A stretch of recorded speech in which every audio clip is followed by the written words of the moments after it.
Germans didn't do that, and it ended up in a place that was almost beyond imagining. And I was growing up, I was born in 1957, I was growing up during civil rights. And there were people going very hard at what was wrong without knowing how it would turn out. And that's why I didn't need to impeach. I sat there and said, there's something wrong at the heart of American society. And when you see something really wrong, then you organize and go against it as hard as you can. And somebody asked me, 8.5 million people signed that petition. And they also called their congresspeople, they wrote their congresspeople, they emailed their congresspeople and said, do the right thing. This is right and wrong. This is the United States of America. And they dragged the Congress into impeachment. And people ask me, do you feel bad that the president has been exonerated? And I said, he hasn't been exonerated. There was no trial. There was a cover-up, a deliberate cover-up by Republicans. Do I feel bad that Republicans broke their oath of office, said we don't need to see evidence, we don't care about evidence, he's innocent, and we will not let the American people see the truth? No, I don't feel bad that they did something wrong. As far as I'm concerned, that's the reason we did it in the first place, is to try and stand up for what's right. And here we are, look. Now we know where we are for 2020. We get one more shot to get rid of this incompetent criminal president. And we gotta take it. That's what we're here for tonight. That's what we're here to talk about. Let me say this. I started a business. I never inherited literally a dime from my parents. I started a business, I built a business over 27 years, turned out to be a multi-billion-dollar international business. I walked away from it. I took a pledge to give the bulk of my money to good charities while I'm alive. And then for the last 10 years, I've been organizing people exactly like you guys, American citizens, to fight back against the corporations who've bought our government and control our country. And let me say this. We have never lost. I have never lost to those corporations. You know, the first fight I had was in my home state of California, where 2 oil companies were trying to repeal the most progressive energy laws in the world. And the way I got the job of fighting them was, it was like a reverse IQ test. If you're stupid enough to take the job, it's yours. Out of 40 million people, there was only one person stupid enough to take that job. But let me say this, we got 70% of the vote, and before it was over, the presidents of one of those oil companies at lunch said to a friend of mine, I had no idea that Tom Steyer was so mean. I was like, home run. Look, I've taken on tobacco companies and made them pay $3 to $4 billion a year to the healthcare system for the lowest income Californians. I closed a $1 billion corporate tax loophole in our state and gave the money to the public schools. We have never lost. I've also built one of the biggest grassroots organizations in the country called Next Gen America, which did the largest youth voter mobilization in American history in 2018. We went into 38 Republican districts. We more than doubled the turnout of young people. We focus on people 18 to 35. More than doubled the turnout of young people. 33 of the 38 districts flipped to Democratic. That's how we're going to win. We are not going to win by convincing Republican voters that we are Republicans with a slightly nicer heart. It's not going to happen. That's not who we are anyway. We're Democrats. I don't want to pretend I'm a slightly nicer Republican. There are tens of millions of Americans who don't vote. And they don't vote because they think both parties lie. Nobody cares about them.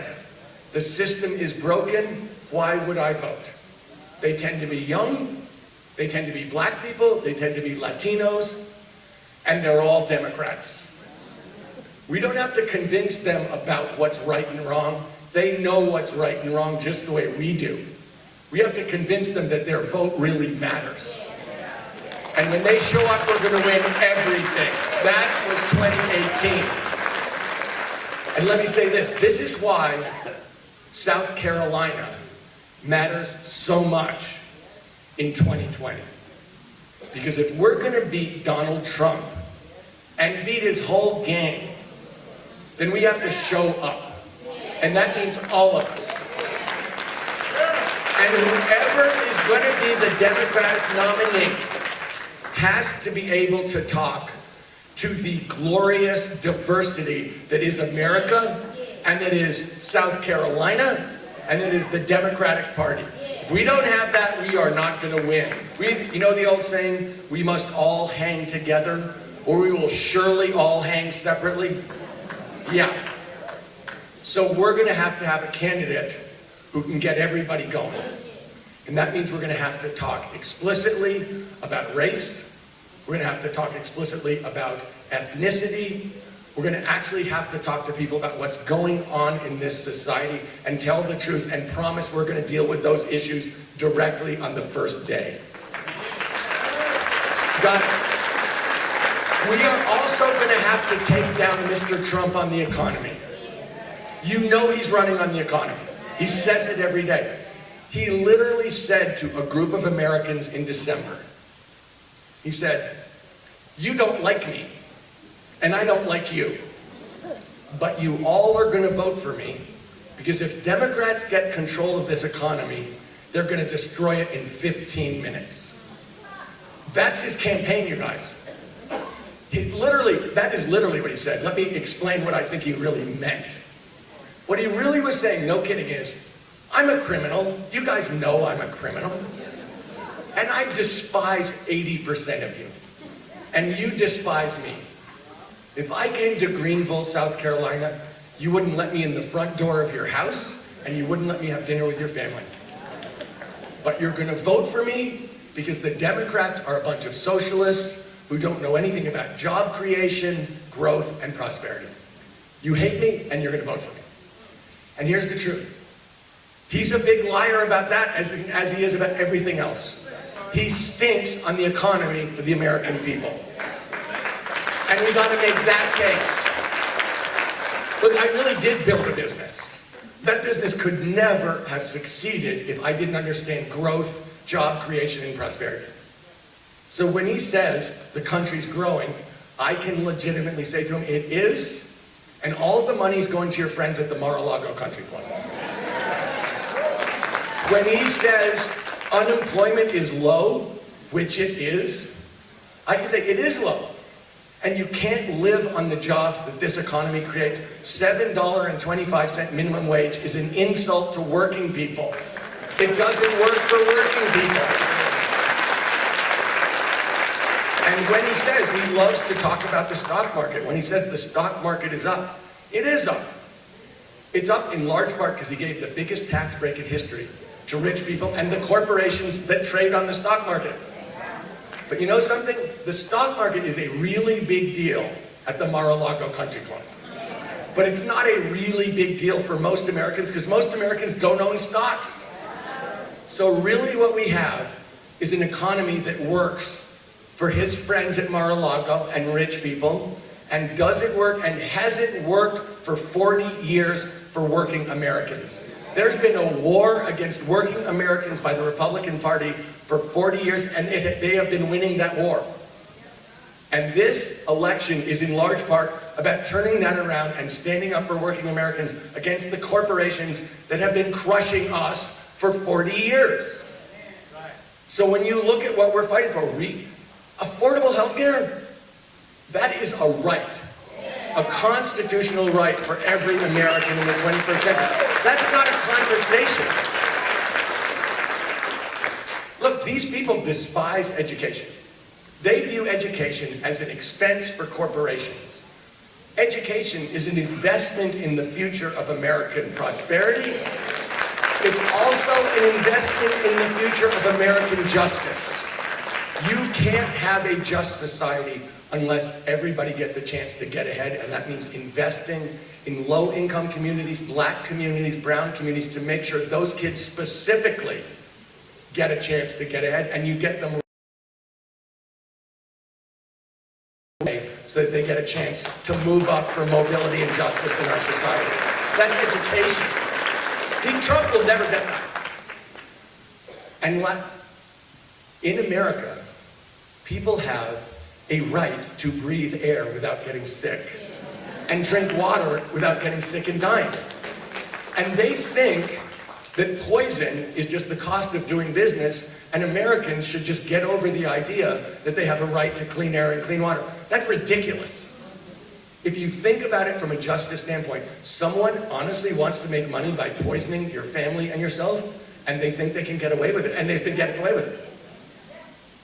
So we're gonna have a huge fight with these people. And we're gonna have to beat them, and whoever's the nominee has to be able, every time Mr. Trump opened his mouth, to say, you're lying. Donnie, it's another lie. If we don't do that, we can lose. So I am ready to take questions. I do want to say this. You guys, South Carolina is going to have, you guys matter just because American votes matter. You're one of the 4 early primary states. But it is actually much more significant than that this year. This state is going to be making a statement about what kind of person can lead this party and lead this country. There's a gigantic burden on you all to participate and be wise. And I am really asking you to support me in this. I really want to go and take this guy down, because what he's been doing, he's incompetent. I'm going to make the case that he's an incompetent guy, terrible at his job. But it's worse than that. He's a bad man. And they've done bad things, and they've been hurting Americans for a long time, and it is time to turn the page and tell a different story about what America stands for and who we are, and we need to sweep these guys into the dustbin of history where they belong.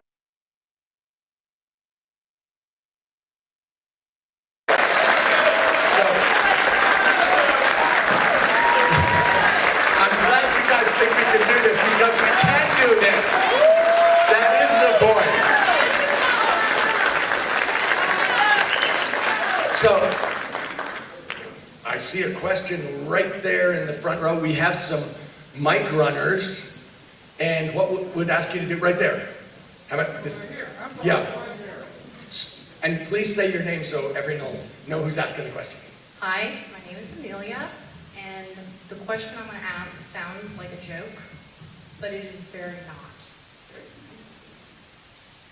If you win, how do we know that he will actually leave the White House? I am sincerely not kidding. And let me answer that, Amelia. Because it's a serious I know. problem. So let me say this. Over a year ago, I did 2 need to impeach town halls in South Carolina. And by the way, South Carolina participated way over the norm in the need to impeach movement. You should know there's some people here who are not scared of Donald Trump and were more than ready to go after him. And it was wonderful. It really was fun. But at one of those town halls in South Carolina in January, I think, of 2019, in the question part of the town hall, a gentleman stood up and said, I'm a 22-year Marine veteran. And you should know that if Mr. Trump if he loses the election but refuses to leave the White House, that everybody in the armed services took an oath to the country, not to the president. And we will stand by the country under all circumstances. And let me say this. Was I glad that a 22-year Marine veteran stood up and said a wholly patriotic thing in front of everyone? Sure I was. But was I saddened that he felt he had to say that? Yes.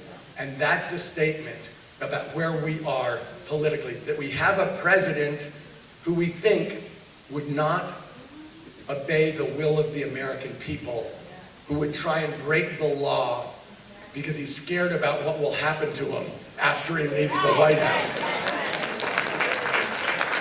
He should be.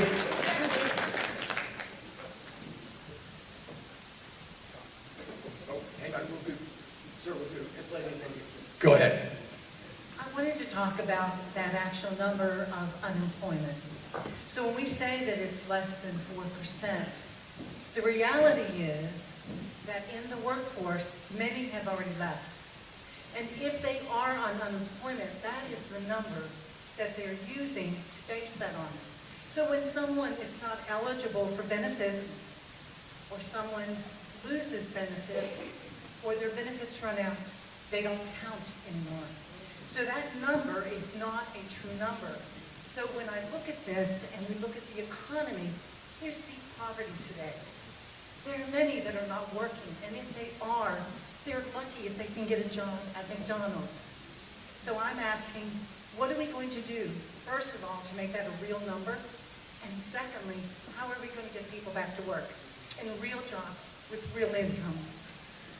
So let me say this. I completely agree with the idea that we have a terribly skewed sharing of economic prosperity in this country. And I'll just give you one statistic to drive it home. In 1980, 40 years ago, the CEO of a big company could expect to make 40 times as much as the average worker in his company, or it was mostly his, to be fair. Today, that number is 400 times. The disparity has grown 10 times in the last 40 years. So the question is, how are we going to get, and let me say this, $7.25 minimum wage, I said it's an insult to working people. If you took the 1980 minimum wage and inflation adjusted it, so it's the same amount of money, but in our dollars, $20, it would be $11, not $7.25. And if you included the increase in productivity that American workers have achieved over the last 40 years, because we get a lot more work done in that hour than people did 40 years ago.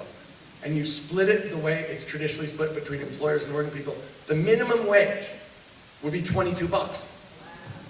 That's what's happened over the last 40 years. So what can we do about it, really? I have a tax plan that basically goes back to a progressive tax rate.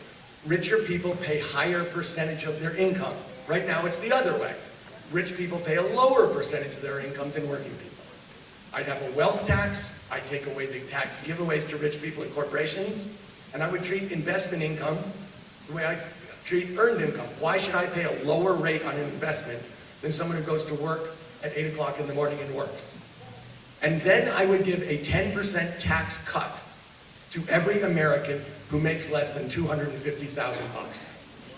Easy to do, we'd have a ton of money left over. If we go back to a progressive tax system, part of it should be a 10% tax cut for everybody who makes less than 250 grand. So let me say another thing. I'm a climate bug. We have to deal with our climate problem on day one. But people act like this is going to be an economic cost to America. No. We are going to create the biggest job program we have to rebuild America. Think about it. We have to rebuild the roads. We have to rebuild the electrical system. We have to rebuild the buildings. We have to build public transportation. Biggest union job program in American history. How are we going to get jobs? These are millions of jobs every single year for as far as the eye can see. How are we going to do it? We're way overdue on this, you guys. I don't mean to be rude, but the roads and bridges in this country are way overdue. There's a gigantic work, and let me say this. Look, we have spent trillions of dollars in Iraq and Afghanistan. And you know, that's actual money. That is money we did not spend rebuilding the United States of America. We are going to have different priorities. So that's the second thing is, the three things are, if we move the minimum wage to at least 15 bucks, tens of millions of Americans get a dramatic raise in their income. If we change the tax system so that it's progressive again and give a tax cut to 95% of Americans, people who make less than 250 grand get to take home more money, and we have a lot more money to pay for healthcare, education, and every kind of support we can talk about, including specifically Social Security. And let me say this is the last thing I'll say. People, you know, Trump said, he said, I'm going to cut these taxes for rich people and corporations, and it's going to mean we get more tax money in. There's going to be such a big boom in the economy that the actual tax dollars are going to go up, even though the tax rate goes down. That was a lie. We have a huge deficit, and he has said that after the election, he is going to cure the deficit by cutting Medicare, Medicaid, and Social Security. That's not, it's terrible. It's not even, I don't disagree. That is an immoral thing to do. And people ask me, under what circumstances would you allow a cut to Social Security? And just so you know, over 70% of the people who get Social Security, it's their #1 source of income.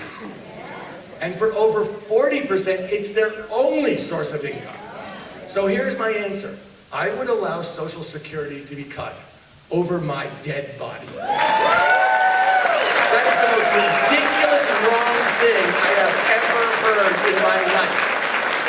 Can you imagine giving a tax cut to rich people and corporations and then cut people's health care? And so that is wrong. That's what we're talking about. So in answer to your question, we are going to go back to an economy that we share together. What we have is a banana republic. It's never worked, it never will work, and we're going to stop it as fast as possible.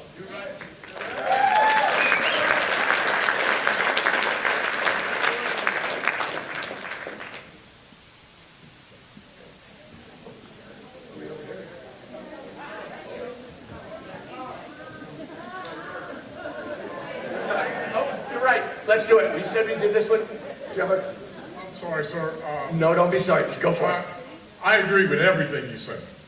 What's your name, sir? George Vaughn. I'm a 28-year Air Force veteran. I love all our brothers and sisters in our lives. Let's hear it for George.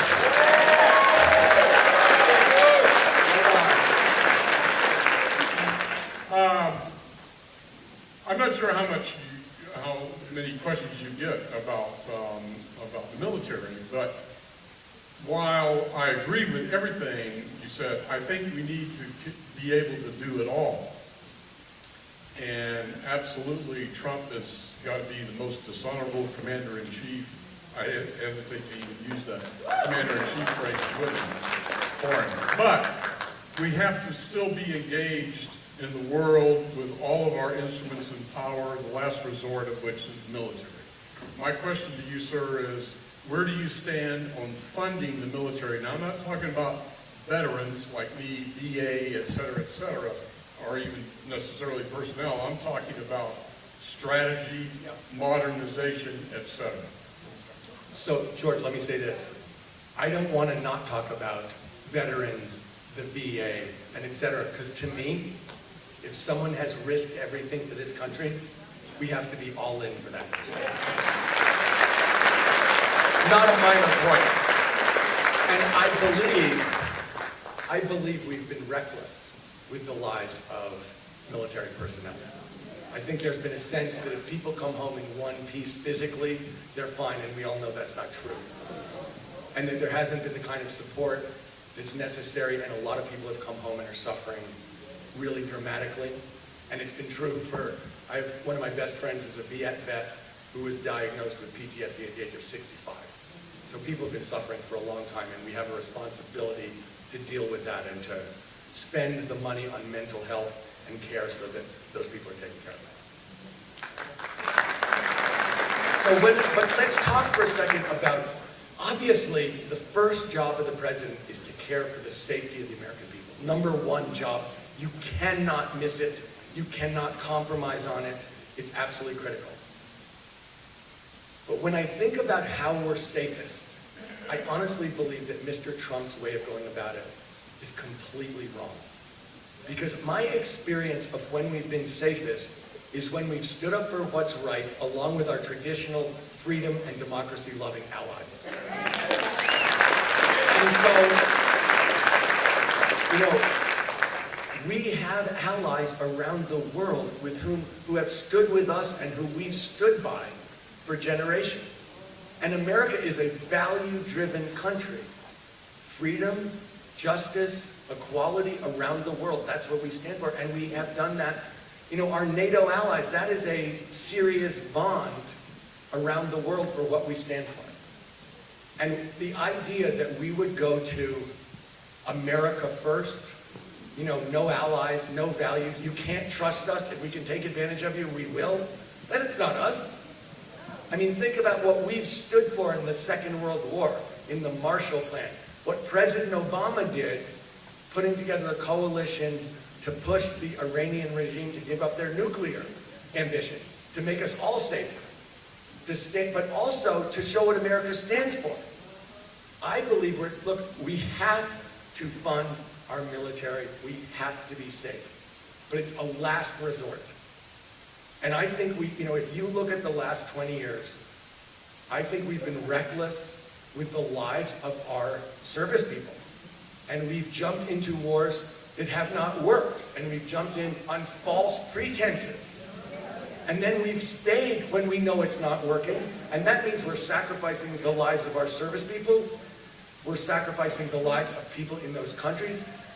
And we're telling people that we're not the country we want to be. And so, do I honor the people doing the service? Yes. Do I know we have to have the ability to protect ourselves? 100%. But we're gutting the State Department. We're gutting diplomacy. We have no strategy. We have no partners. And that, Mr. Trump does not understand that doing the right thing and standing for what's right has ramifications that go on and on and on and on that are all good. And being a bully and breaking the law and being untrustworthy and lying has ramifications that are bad, that go on and on and on and on. And that's not who we are. So, I really work, and George, we have to separate. The biggest thing we have to separate is the skill, professionalism, and dedication of the service people in all of the branches of service, and then the need both to protect them and to be aware that as a country, military action is our last resort.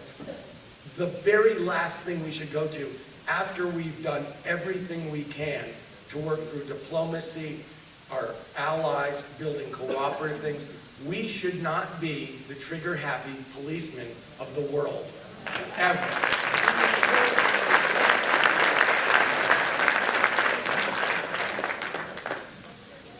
Go ahead. Oh, we have competing things. If she goes and then you. Okay. Go ahead, ma'am. Hi, my name is Kay, and I'm curious how you go about persuading our friends on the other side of the aisle to make your plans real once you're So, elected. Kay, people ask me that question a lot, and I think everyone in this country is sick to death of the kind of hostile partisanship that we've seen for the last 20 years. I know that. And the problem is, everyone asks Democrats what they're going to do to get along with Mitch McConnell. But nobody ever asks Mitch McConnell what he's going to do to get along with Democrats. And honestly, I truly feel, look, I am the world's softest touch. If you tell the truth and put the country first, we can disagree on everything. Literally everything, I'm cool. If you just tell the truth and you think there's a better way to serve the American people, I'm fine disagreeing. Big government, small government, let's have the conversation. But if you don't tell the truth and you put yourself ahead of the American people, my temper goes off like that. And that's what I've been seeing, honestly.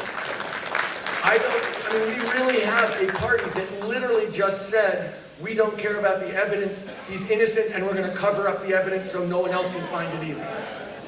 We haven't, look, Mr. Trump has been a racist from the get-go. What do you do? How do you meet in the middle of that? They are literally denying science. What do we agree with? Half of science? We honestly were at a place of extreme partisanship, but not equal partisanship. If you look 8 years, The Republicans never did a single compromise with President Obama. He went to him in good faith over and over. He never got a single compromise, not one time. If you look, the Democrats have compromised already with Mr. Trump on the crime bill, on the Mexico-Canada USMCA. Democrats have been willing to do what's right for the country, even though it's good for Mr. Trump. That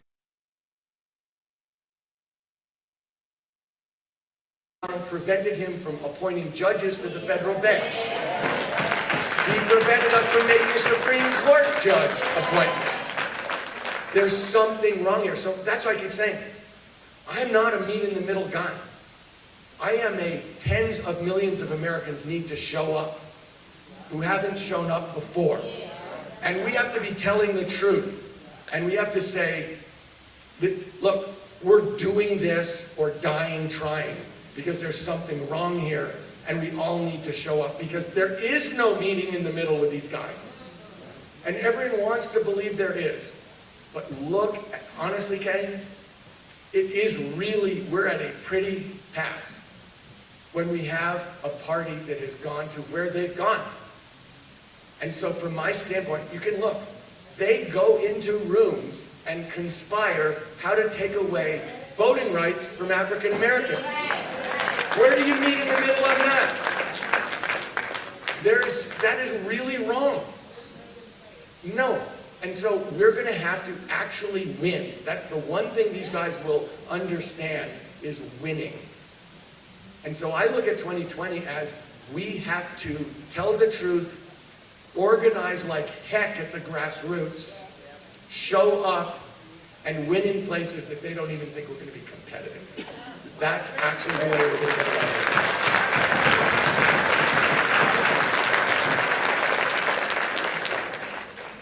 My name is Quadro Campbell. I'm with the chairman of the Democratic Black Caucus.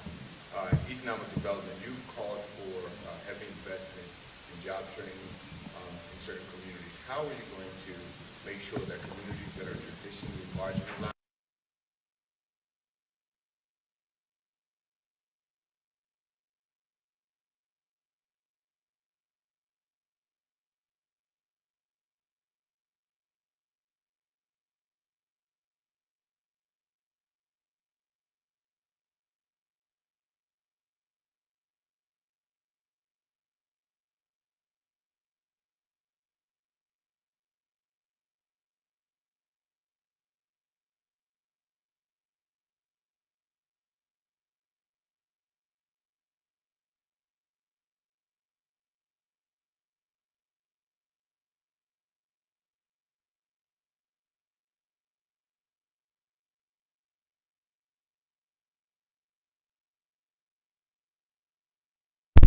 to talk about the history of the last 400 plus years of African Americans in the United States.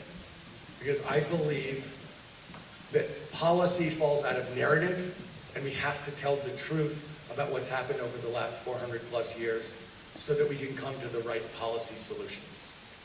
And so I want to talk about not just legalized institutional discrimination, racism, and cruelty. I also want to talk about the contributions of the African American community to America in terms of building the country, but also the moral leadership that's been provided for generations and centuries. I think people don't know, long before Dr. King and after Dr. King, the African American community has been providing the moral leadership in this country consistently, and it's got to be said because it's going to bring us to a different place. I don't know if you know this, but my wife and I did start a community bank specifically to deal with some of these issues, specifically to support economic justice, environmental sustainability, and businesses owned by Black people, Latinos, and women, because the financial industry is so discriminatory. Where they were going to redline, we wanted to go. And in fact, part of that, we've supported over 8,500 affordable housing units in the last 3 years at our bank. So every single, but the real question is, I mean, this bank is 15 years old, it's about over $1.1 billion. We'll never get, the idea is, It's a nonprofit bank, so we'll never get the money back. It's just mission-driven. But we also know we're a billion-dollar bank from nothing. There are trillion-dollar banks out there. We have to change the system. So let's talk for 1 second about housing. We are 7 million affordable housing units short in this country. We have a dramatic affordable housing shortage and crisis. And why is that true? It's true because America under Ronald Reagan decided that the market would provide. That the market is just, fair, and will provide affordable housing. And 40 years later, we know for a fact it won't. So part of my climate plan involves hundreds of billions of dollars to renovate existing affordable housing that I've been to and which definitely needs a dramatic upgrade, but also to build millions of new units because the market is not going to provide. And we're seeing not just shortage, we're seeing gentrification. People forced out of their communities by rising rents and by people building expensive condos that people can't afford. So what is that going to look like? It is going to look like the government stepping in and building those units. That's part of the millions of jobs that we're going to create, is we're going to have to build millions of units. And that is the government's job. Look, I worked in the private sector for 30 years. I know whether markets are just, efficient, and fair. They're not. That's a myth. And housing is a result of that myth. We are going to have, CRA stands for the Community Reinvestment Act. It's a way of trying to force banks to invest in low-income neighborhoods. You use the terms, I just want everyone to know what it stood for. It's really banks try and jimmy it so they can make their numbers without actually doing the real work. The reason our bank, we had to develop actual metrics for every loan to see the community impact because no one has done that. It is an incredible bang for the buck if the government will support the kind of credit unions and banks that we're talking about, that we will do. Because, I always say money in a low-income community is like water in a desert.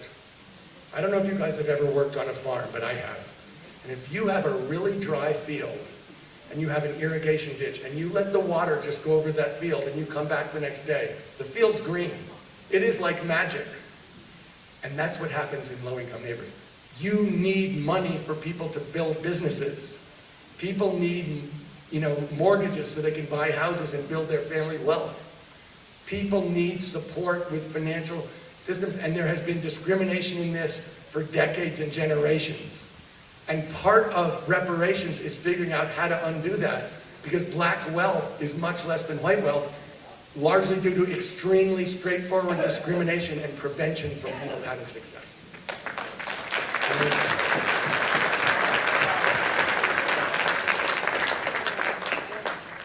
Hi.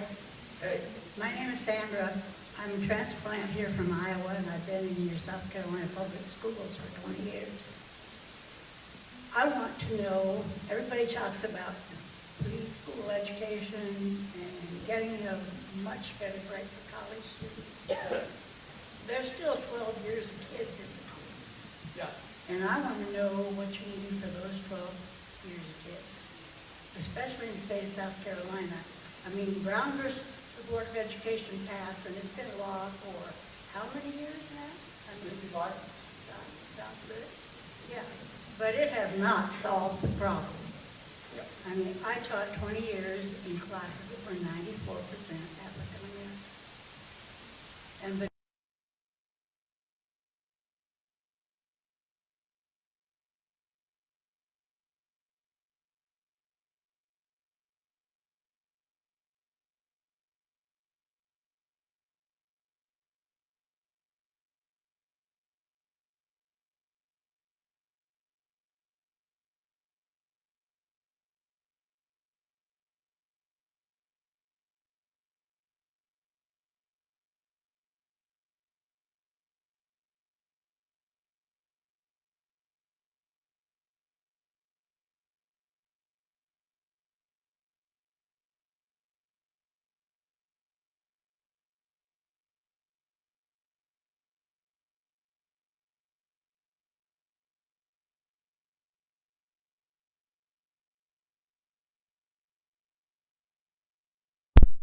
And so that there is so many things that we need to do with really young kids to put them on the right path. And I said my mom was a teacher. My uncle was a teacher. My grandfather was a teacher, and my brother Jim has spent his life being an advocate for at-risk kids. And he's told me for 35 years, if you don't get them by 3, you're probably too late. If you don't get them by 5, you're definitely too late. So when I think about what we're doing in this society, you know the old saying from the Bible, where thy treasure is, there is thy heart also. Well, we're not spending nearly enough money on education in kids. And so what does it look like? One of the things the federal government does is called Title I. I'm sure you've heard of it. And Title I is basically to try and equalize the amount of money spent for low-income kids as for rich kids in the public schools. I would triple Title I. Look, you can't have a just society if kids don't have a chance to move up in society, if they can't get the educational support that they need to live up to all of their ambitions and dreams. So when you talk about what I would do, I'm a huge believer in paying teachers a lot more money. For starters. It's a dramatically underpaid. But I'm also someone who really believes in supporting teachers completely differently, in terms of having mental health people in schools, nurses in schools, librarians in schools, giving them continuing education. Teachers get paid dramatically less than other professionals with similar educational backgrounds. It's true, and there's an obvious reason why it is true, because traditionally teachers were women, and so automatically they get paid less. So when I think about this, I mean, in every single level of education, this is the engine of American prosperity. This is the engine of American mobility. And this is, if we don't use it as the engine of American justice, that means we are legislating inequality for another generation. And you can't think about it without talking about race.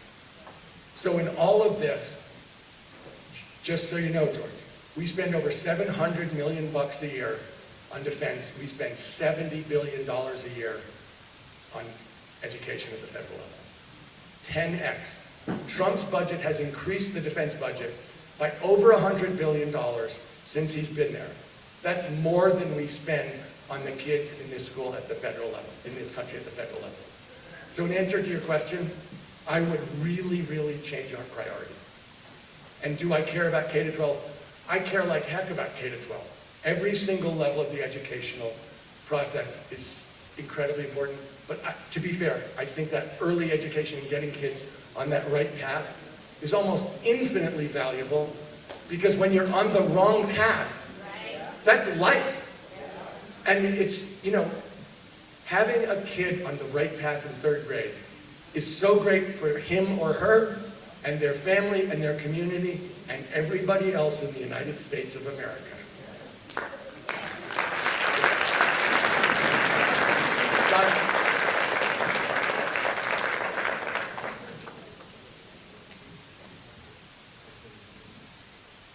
Leola Robinson Simpson, right here.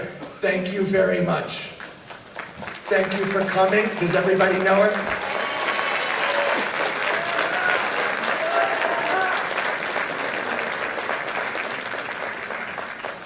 We have a question back there?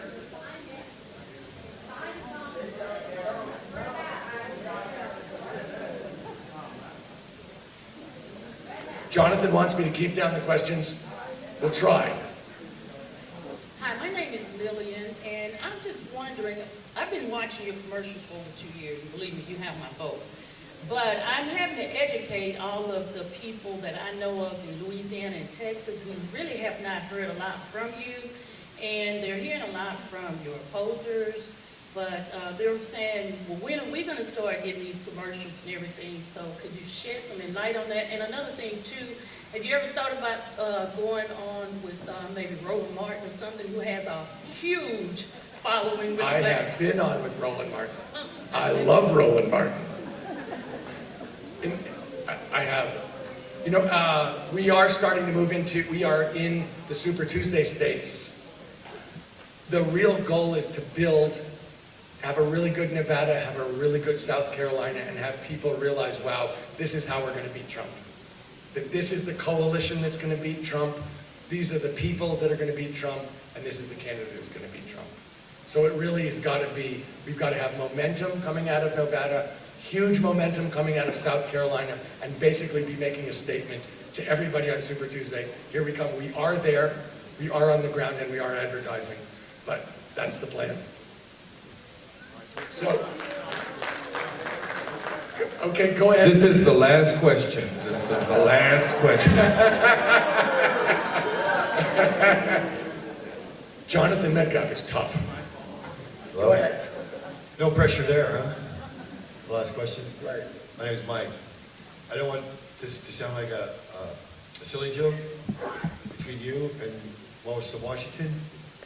Do you guys know how much the price of milk is in a loaf of bread in groceries? You Yes, actually I do. know how much? Do I go shopping? Yes, I do. So don't worry. So, What about the rest of the? listen, one of the things that is true about the last 10 years for me is I have been on the road doing town halls, registering voters, going on to campuses, talking to people, and talking to activists all over this country full time. So when people, I can understand how people think that I'm a rich person who'd be removed, but actually, I have spent all of my time listening and talking to people from around this country about what really matters. And so, am I in touch with the costs of things? I really am. And in fact, you guys should, I also raise cattle, chicken, and pigs. So I really know the cost. I not only know the cost of it in the supermarket, I know the cost of a bushel of corn and what you get for selling a heifer. So, but the question is a real question. And the question is this: are you in touch with the reality of people's lives? That is the real question. And I believe I am. And let me say one more thing, because we're talking about food. So, someone asked me in a town hall if I believe in God.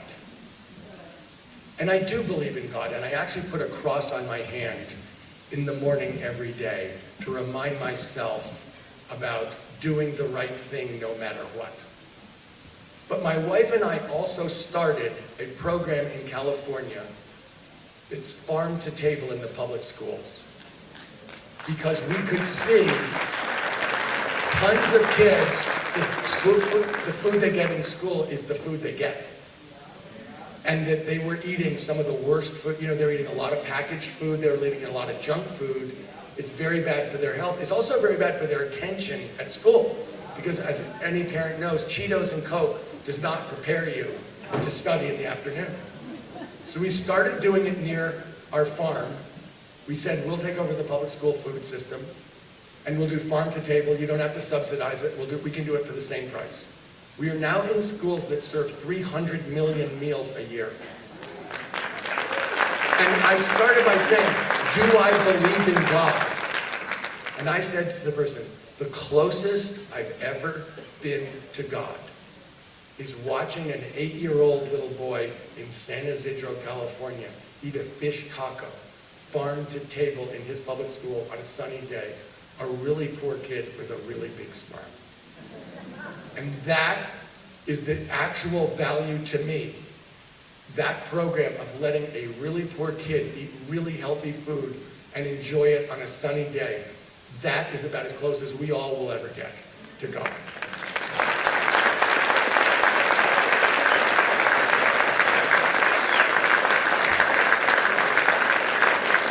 So guys, I don't know what Jonathan Metcalf is reminding me. We need your vote. We do. Listen, you guys, I have a very straightforward attitude about this. I played sports my whole life. I played team sports my whole life. And I have an attitude about people on my team. If you're my teammate, you're my friend, you're my equal, you're my partner, I love you. And nobody runs down the field and kicks my teammate in the face. It cannot happen. Can't happen. And I view you and I view the American people as my team. And I've been watching people run down the field and kick you in the face. And whether that's trying to take away your Social Security, or denying you health care, or not letting you afford the drugs, or saying we're not going to have adequate education for kids. I view that as we're rich enough. That's completely unnecessary. We're the richest country in the history of the world. We can take care of each other at a completely different level. We can share the wealth at a completely different level. That's how we'll actually be prosperous and grow, is together. And so I am willing to do anything to stand up for my teammates. Literally.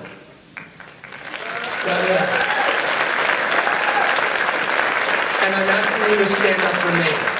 Because we are going to have to take these guys down, and there's no two ways around it. And so, if we do this, we can take them down. Yeah. So let's win. Let's go win on the 29th. Let's win, and let's show them what we're going to do. Let's just go win.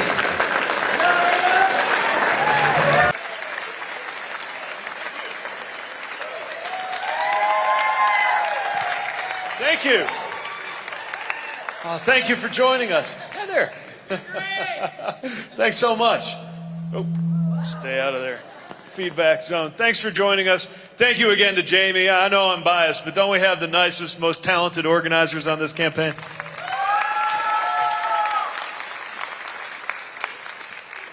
And thanks for being here on a day that puts us just a few days from a historic Saturday here in Nevada, and I know that early voting is underway right now, and that's why I'm here.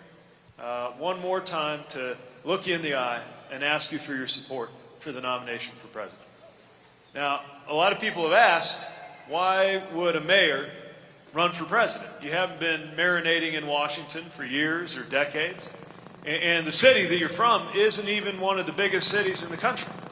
To which I say, that's part of the point. We got an opportunity right now, in the name of those who, in areas that have been neglected, rural, suburban, and even parts of our biggest cities where it didn't feel like people's voices are being heard in Washington at all. We got a chance to start to get Washington to look a little more like our best-run cities and towns rather than the other way around. To bring voices to Washington instead of believe that all the answers are going to come from continuing to do things the way we've been doing. That's our opportunity. That, and of course, the historically urgent opportunity to make sure we get a new and better president.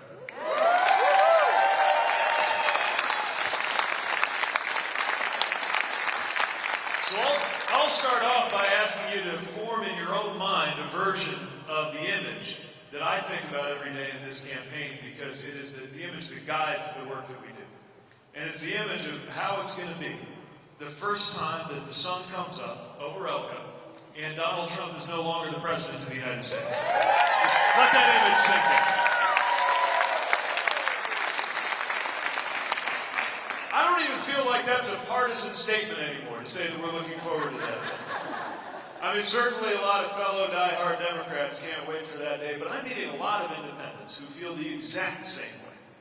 And quite a few, what I like to call future former Republicans, who are absolutely welcome to join us in that effort, because I think we can all agree we can do better than this White House. And this is our only shot to actually bring that day about. I know how frustrating it's been to watch the national news, especially these last few weeks. It can be exhausting. It can be demoralizing. It can even create a temptation to turn it off and walk away, but we can't do that. And the good news is, to be a voter in 2020, especially in one of these early states like Nevada that have so much influence on the process, is to have the power to change it in your hands. The Senate may have been the jury last week, but we're the jury now, and the verdict on this president is going to be up to us.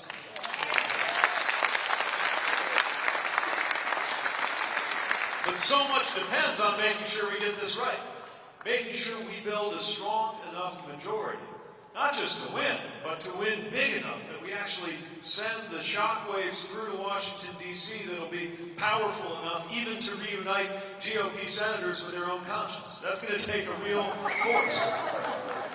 That's going to take a powerful majority. And it's going to take an approach to campaign, I believe, that is just different than the political warfare we have come to expect and accept from Washington. That's why my campaign is focused on calling out to as many as we can to join us in this effort. I think that a politics that is on offer from some of my competitors, one that says that your only options are either a revolution or you must be for the status quo, that's something that leaves out most of us. Most of us are looking for a better way. And most of us define our idea of a good campaign not by how many people it can reject or send packing because they don't agree with us 100% of the time, but how many people we can pull in to a vision of what a better future is going to look like. That, I believe, is how we're going to win. It's not just about this president, it's about us. Don't get me wrong, I'm ready to challenge this president, toe to toe. I'm looking forward to it. A president who focuses on cutting taxes for giant corporations and the wealthy, I think ought to have to stand next to a competitor who actually lives and works in a middle-class neighborhood in the middle of the country and is not a millionaire, and can speak to what it would actually mean to back up working people, not to mention farmers and ranchers. I think that a president who likes to cloak himself in religion, I mean, this president, ought to be challenged by somebody who is prepared to insist to fellow believers that God does not belong to a political party in the United States of America.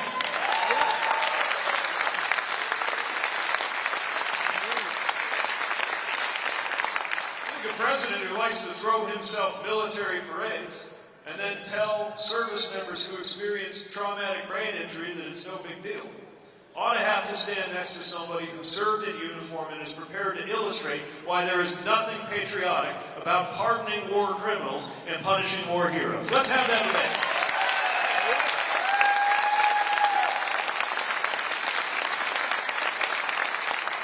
I'm ready to challenge this president, but it's about more than that. The real reason I asked you to picture that sunrise, picture that day when we're putting this presidency behind us, is to think about how much of a challenge the next president's going to face. Not only do we have to win, we've got to govern. And the next president is going to face a country that is dealing with things the likes of which we barely imagined just a few years ago. Overseas, we've got global health security threats and pandemics. We've got cybersecurity challenges and election security risks. And here at home, we're dealing with the way technology is changing everybody's job, whether you are a radiologist or a fast food worker. A gig economy that's changing what it means to be a worker in this country. All of that coming at once, and all of it coming into Washington that is as divided, polarized, and torn up by politics as at any time we've ever seen. And it's enough to make you worry a little bit about whether it's going to be possible to drive change. But here's the good news. Here's what we have going for us.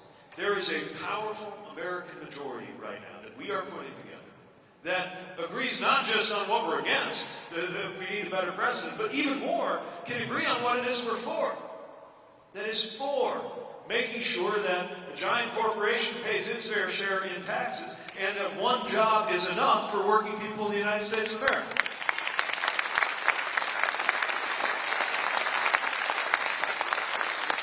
The majority of Americans right now that is for taking action to ensure that there is no such thing as an uninsured American and that quality health care is available to everybody. That's what we're for right now.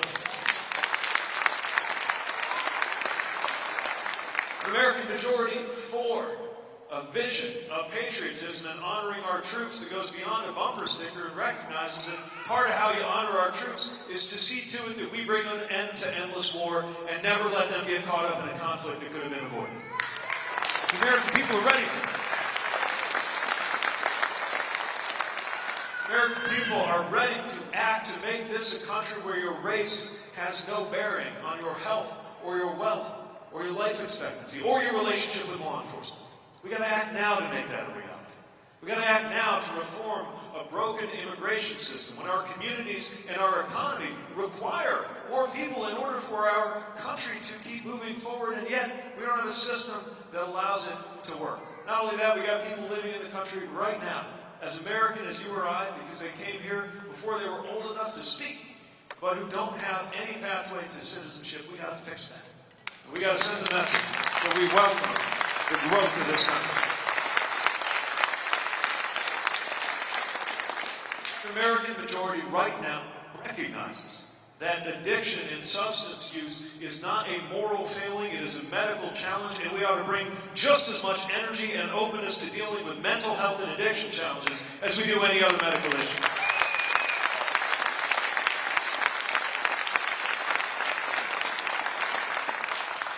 Majority right now ready to act to ensure that this country becomes a better place to live for everybody. It recognizes that the current patterns of inequality cannot go on the way that they have. And the part of dealing with that is investing in our future.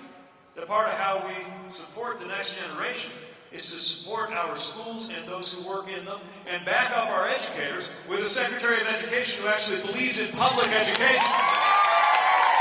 We're for that as a country right now.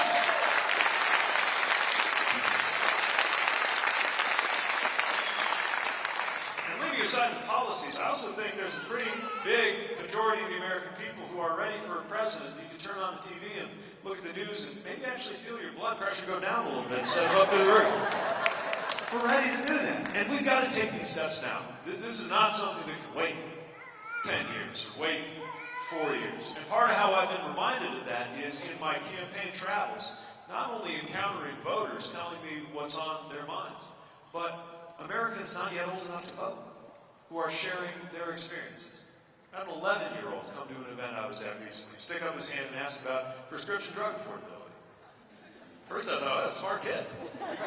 And he was a smart kid, but he didn't just develop an interest out of the blue in becoming a healthcare policy buff. He asked the question because he needs insulin and he's worried about whether his family will continue to be able to afford it.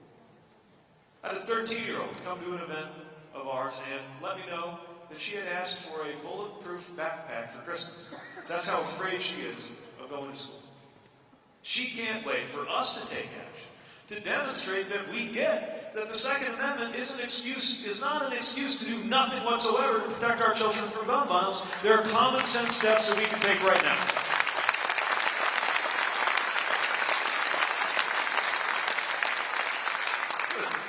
Kid showed up at one of my events. He did me the honor of showing up in a blue tie and a white shirt and rolled up sleeves.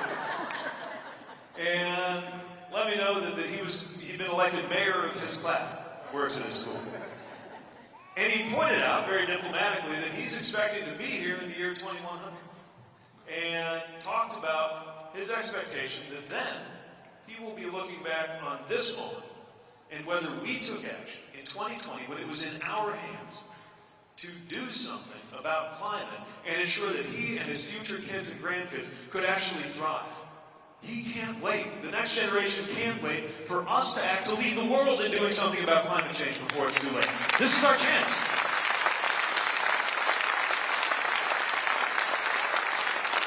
And all of this work sounds like a tall order, and it is. But because the American people are ready to do it, if we have presidential leadership, that will be the missing piece to get these issues done. So the main reason that I'm seeking this office, it's not that I just got it into my head one day that I'd like to occupy.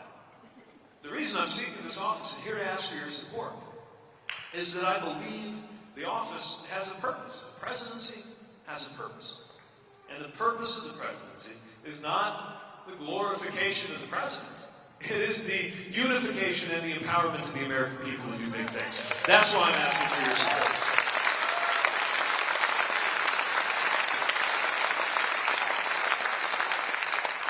So thankfully our numbers have grown over the months as we've built out these events. From the first time I just poked my head in a coffee shop, hoping that I could get known, explaining how to say my name and running a campaign exploratory.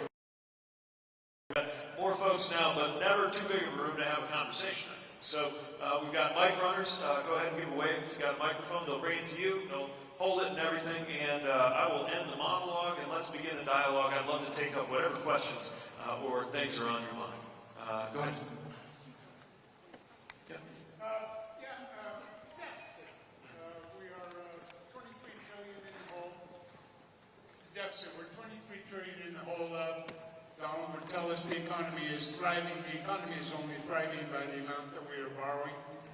What would be your perspective for 8 years of peak dealing with deficit spending? Yeah, I mean, this too, I think, is a question of justice between generations, because there's a future generation that will be here when a lot of these financial consequences catch up to us. It just might be my generation if we don't act fast. And, you know, I'm the youngest guy running for president, and I'm old enough to remember when Republicans were very concerned, or at least said they were, about the deficit. Here you have, under this president, $1 trillion deficit, and no explanation for what they're going to do about it. And it wasn't in order to finance some needed infrastructure investment. It was in order to pay for tax cuts on the wealthiest, the corporations. So I believe my campaign has a responsibility to explain how we're actually going to pay for the things we're doing. You'll notice that, first of all, we're being careful about what we promise. Still big, bold, ambitious investments, but we're being smart about what it's going to take to deliver. And I see, you know, Senator Sanders, I respect him. I appreciate the goals that he's talking about. But if you add up all the taxes, including taxes on anybody making more than $29,000 to pay for the health care plan, even that only gets you to $25 trillion, and the overall bill for what he's promising is $50.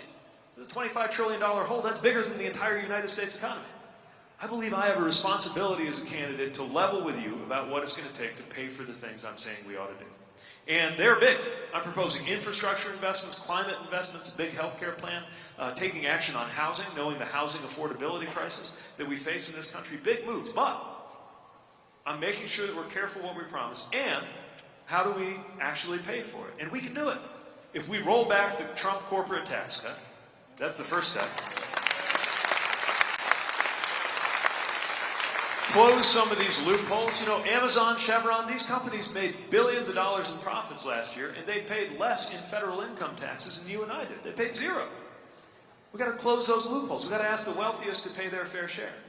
And if we are willing to take those steps without it coming down on the middle class, we will be able to pay for everything. In fact, an outside group stacked up the 4 top candidates' plans. Everything we said we were going to spend and everything we said we were going to raise. And did the math. Ours was the only one that came out ahead, came out in the black. So if you add up everything we're going to do, the net effect of all of it over time will be that the deficit finally starts to go down. Thank you.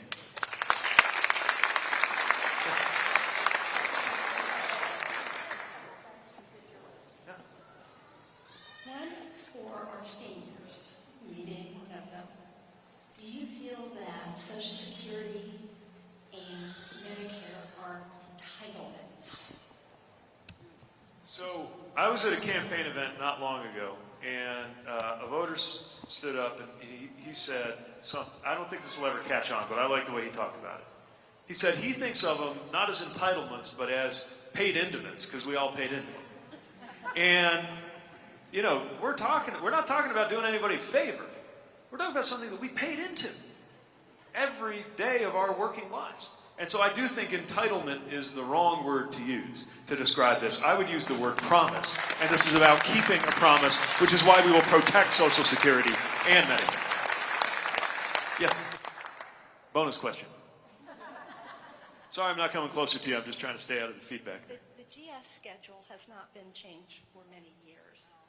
And up to GS 6, all the people that are underneath that do not make a living wage. Can you do something about that? Yeah. Because I was at GS 3 for 6 years. Wow. What $10 an department? hour doesn't go very far. Right. The question is about the GS pay scale for federal employees. And she's pointing out that if you're in the first 6 or so notches on that pay scale, you're not even making a living wage, depending where you live. And I don't know if you noticed, one of these little, this is probably too technical to grab the headlines, but I think it's really interesting. You know, the president thumps his chest, says we have the best economy of all time, right?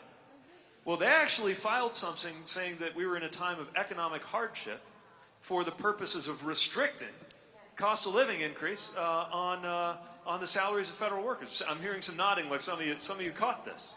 Probably some people in this room were impacted by that. Public servants were not given adequate pay raises because the president, out of one side of his mouth, says we're in a time of great economic hardship, even while out the other side of his mouth he's saying it's the best economy ever known to humankind. And it shows you that there's not a seriousness about the way we treat those who commit their time and their professional effort to the service of the American people, as public servants do. And how are we going to recruit the next generation of people to go into civilian public service if we're not even willing to acknowledge? They've already been kicked around by things like the shutdown. And now you're looking at us not even be willing to pay adequately. So yes, that deserves a look. And you won't see us playing those kinds of games with federal workers' incomes when I'm president.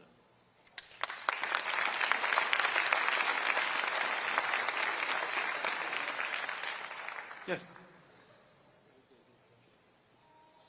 So what is your stance on politicians using like government shutdowns as a bargaining tool when determining, I guess, appropriations of funds and things? Great question. So I think about this as a mayor. And one thing you'll notice is you've never heard of a city government shutting down because the two parties couldn't agree. It's not an option. I mean, we deliver water, and you need water in order to live, so we just figure it out. Even though we've had tough politics and fierce arguments and big debates and difficult budget decisions, you figure it out. And to see the way that federal workers and their families were held as economic hostages in this administration, I think shows you just how far they have gone from our everyday lives. So I think that federal workers deserve better, and we ought to have a rational process, a good faith process for deciding our budget priorities instead of ever allowing families to be put in that position again. It's a great question. Thank you. Yeah. Thanks. I'd like to start by saying thank you, and I can't wait for you to be president. Here in Elko, we're a mining industry, and that's what our town runs on. It's our economy, 100%. We also like our guns. What would you say to a future former Republican who works at the mines and likes his guns, but might want to vote for you? Good. Well, first thing I would say is welcome, and we hope they'll come aboard. And look, when we're managing the future of industry, this is about making sure that all of us can thrive as we modernize those industries. So you look at something like mining, for example. There's no question we need to develop forms and techniques for mining that are sustainable into the future. If we get that right, that means job growth in that career field. I think a lot of people in mining, in farming, certainly in my part of the country, in the automotive industry, have been made to feel like they're part of the problem. And the truth is, we need to recruit those very same people to be part of the solution. As industry changes, we're going to need that kind of expertise more than ever to create the ways that we can build and power our economy for the future without the kind of carbon impact that leads to climate disasters that are going to affect all of us and our kids. And when it comes to guns, look, this is not anything against law-abiding gun ownership. But think of it this way. We've already decided you got to draw a line somewhere, and that it's within the lines of the Constitution. I mean, anybody can have a water balloon, right? Nobody can have a nuclear weapon. So somewhere in between those two things, we've decided to draw a line. And the thing that gets me is that most gun owners agree that we ought to at least have universal background checks. This is not anything that will interfere with law-abiding, responsible gun owners. As a matter of fact, 80 or 90% of Republicans think we ought to do it. So my message to that perhaps future former Republican is, how do you think it is that something you and I agree is a good idea still can't get through Washington? And it's that your representatives are no longer representing you. They're representing some kind of interest, but they're not representing you. Let's get together and make them listen to us. It's a great question. How about this side? Yes, ma'am. Medicare for all. But I'm on Medicare, and very concerned me because I have enough supplement to pay my bill. How is that going to to change with the Medicare for All if it goes through? And is everybody going to have to get a supplement to go with that? Right. It's a great question. One of the things that I think is a problem with the Medicare, so-called Medicare for All proposal is they're actually proposing there would no longer be, they would eliminate Medicare Advantage plans. And a lot of folks consider those plans to be an important part of how they get health care. What I'm proposing is that we create a new plan. We call it Medicare for All, to be, or what I call Medicare for All who want it. In other words, we create a public plan. Anybody can get in on it. But we're not going to force people to give up what they've got. Now, the truth is, calling it that, naming it after Medicare, it's a bit of a shortcut. It's not the exact same as Medicare. But the idea is that we'll have a quality public plan. And the insurance companies are not a fan of my idea because they don't want the competition. But I think they should be forced to compete with a quality public plan. And if that plan is as good as I think it is, if I'm offering truth in advertising, then I think eventually everybody will want it, and it'll wind up as the one insurance provider for the country. But I'm not willing to assume that that's right for everybody. I want you to be able to decide. And if you're already on Medicare, I want you to be able to continue to have access to supplement plans that work for you. Now, I'm also going to make sure we hold those providers accountable, because we got to make sure that that coverage is affordable, that it's high quality, that there's good oversight to make sure that no one's being taken advantage of. But I have no interest in pulling you off of a plan that's working for you. And that's the difference between my approach and the Medicare for All, whether you want it or not approach. Yeah. Rates, will they go up from what they are now? No, we've got to make sure that we bring rates under control. In fact, what I would favor is that with a system of basing it off the income, that your premiums can never go higher than 8.5% of your income, and it would actually be lower depending where you fall on the income spectrum, because we've got to make sure it's actually affordable for everybody. And let me throw in one other thing that I think is important. Out-of-pocket expenses on prescription drugs will be capped under my plan, and they will be, again, depending how much you earn, never higher than $250 a month. And here's why I think it needs to be monthly. I'm surprised none of the others have talked about this. You might have found yourself in this situation, or somebody you know has, where you're waiting to fill a prescription or get a procedure done till a certain month so that you hit your yearly cap, right? It's not because it's the right thing for you medically. It's just that financially you've got to, because when you hit the cap. It doesn't make any sense. We don't experience the economy on a yearly basis. Most of us, the bills come in every month, right? So the cap should be monthly too, and that's how I would set it up to keep prescription drug costs under control.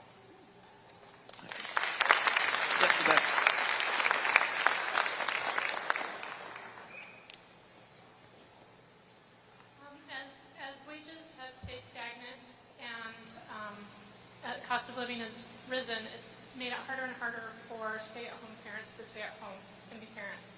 And so with both parents in the work field across the country, and definitely here in Elko, there is a real shortage of 0 to 4 quality child care programs. I'd like to know where you stand on early childhood education. Yes. So early childhood education is an example of the kind of investment that actually more than pays for itself, which is more than I can say for tax cuts on the wealthy. If we actually invest in this, it will have huge benefits for the future. Not to mention the fact that parents ought to have the flexibility to decide whether one or both parents is going to work. And so I'm proposing that we would, again, looking at it based on income, make sure that for low-income folks there's no cost to early childhood care and education. And no matter your income, that it never goes above about 7%, because that's what it means for it to be affordable. Now, as your question points out, it's great to have a benefit out there, but what good does that do if you can't find a provider, right? If nobody's out there willing to do the work, or the preschools are all full, then it's nice that you got a voucher or something, but how are you actually supposed to use it? And that's where we got to pay attention to the provider side. And the reality is, many of those who are in that job of providing for early childhood are themselves barely earning enough to live on. That makes no sense. I had somebody come to one of my events. She introduced me. She's a big volunteer of ours. And she said, you know, it's lucky that your event is today, because I only get 1 day off every 2 weeks. She's a full-time preschool teacher, but has to work at the grocery store as well just to make ends meet.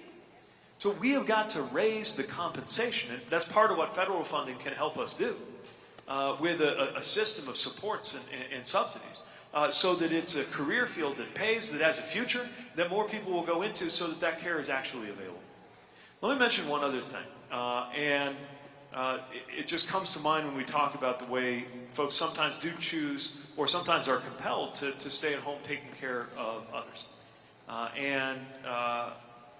I'm thinking now kind of in the other direction. I want parents to have their own decision over whether they want to stay at home or whether they want to work. But also a lot of folks are taking care of parents or other family members in medical need. And so we got to ask ourselves whether we're willing to acknowledge that that is a kind of work. It doesn't get paid, you don't have a W-2, but it's still work.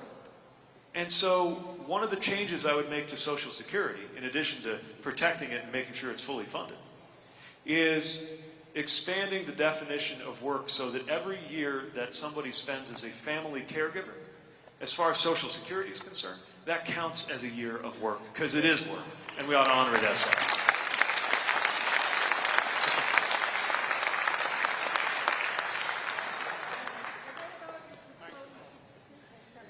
Mayor, this will be our last question. Oh. I've read about your proposed community renewal visas. Yes. In a state like Nevada, where funding for rural school districts is being funneled to urban districts in Clark and Washoe counties, how do you propose that we should pay for additional facilities and language support for non-English speaking students? So this is one of the reasons why we need federal support to help. Well, let me mention a couple of things. First of all, we need federal support to make sure we're building up our school infrastructure. Title I needs to be expanded. Schools that are hurting for facilities and for staff need to get federal funding. Now, let me mention the community renewal visa idea as well. And for folks who haven't studied our policies as closely as you have, thanks for looking into it and taking it seriously. Let me explain how this works. This is based on my finding that a lot of rural communities really are not only in need of a job growth strategy, but are in need of a population growth strategy. And many of those communities have embraced immigration as part of the solution. So, what we're proposing is that if a community chooses, then a community can apply for an allocation of additional visas for people to get a fast track to a green card if they commit to live, work, stay, and contribute in a community for a certain amount of time that's been struggling for population. And the idea is that in areas that have been shrinking and need to grow, there are more taxpayers, there are more people, which means a more generous funding formula, usually coming to communities that have been basically in this cycle, right, where you get fewer resources, you have fewer people. People leave because they have fewer resources, and then you got even less coming to you. Now, it's up to the community to decide. We're not going to force it on anybody. But if the community decides that part of what you need is not only to grow jobs, but to grow the literal just number of people by welcoming more into that community, then this is a strategy for growth that I have seen work in a lot of parts of the rural Midwest, in counties around where I live, and I think could make a big difference in places like the areas around rural Nevada. But it'd be up for the communities to make a decision about whether you'd want to take advantage of that policy. All right. Yeah, I'm going to cheat and add one more question. You get the last word.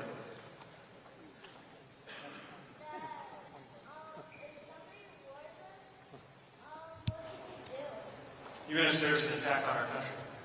So the first job of the president is to keep our country safe. Now the good news is we have the finest military in the entire world. I served in the military. And I know a lot of people here did. Thank you for serving if you're a veteran. And the people who do that are soldiers and sailors and Marines and Air Force and service members and Coast Guard members. They're the best in the world at what they do. So they're going to do a great job protecting us. But we got to help them out too. We got to make sure that they are taken care of.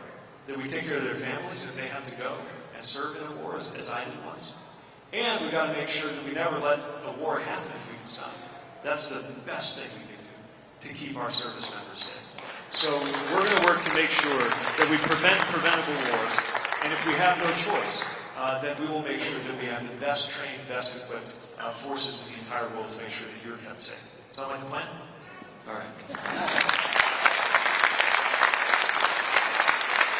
All right. Now I know I've gone over time, so I'll wrap up. But again, I want to thank you for joining us. And I want to ask one other thing of you. In addition to, if you're a supporter, urging you to reach out to anybody that you know and asking them to become part of this effort.